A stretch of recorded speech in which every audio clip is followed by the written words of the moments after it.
খুলনা বিভাগীয় সমাবেশের বাস্তবায়ন কমিটির সম্মানিত সদস্য সচিব, ইসলামী আন্দোলন বাংলাদেশের কেন্দ্রীয় মজলিসে শুরার অন্যতম সদস্য, খুলনা মহানগর সভাপতি জননেতা আলহাজ হযরত মাওলানা মুফতি আমানুল্লাহ, আলহাজ হযরত মাওলানা মুফতি আমানুল্লাহ।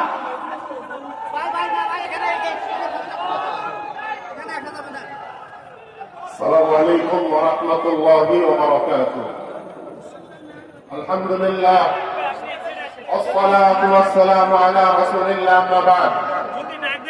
প্রিয় খুলনাবাসী, আন্দোলনরত 8 দলের আজকের এই খুলনা বিভাগীয় ঐতিহাসিক সমাবেশের সম্মানিত সভাপতি, প্রধান অতিথি, অন্যান্য জাতীয় নেতৃবৃন্দ, আমার প্রিয় খুলনাবাসী, আমরা মনে করছি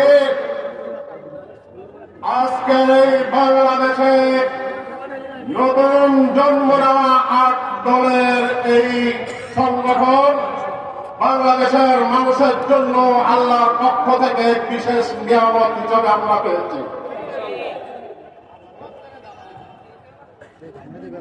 প্রিয় ভাই আমার, দেশের মানুষ দীর্ঘদিন যাবৎ আশায় বুক বেঁধেছিল এদেশে কবে ইসলাম এবং মুসলমানদের ঐক্য হয়, সেদিন তারা ইসলাম এবং মুসলমানদের পক্ষে দিন প্রতিষ্ঠার জন্য ইসলামের পক্ষে ভোট দিয়ে ইসলামকে রাষ্ট্রীয় ক্ষমতায় প্রতিষ্ঠিত করবে।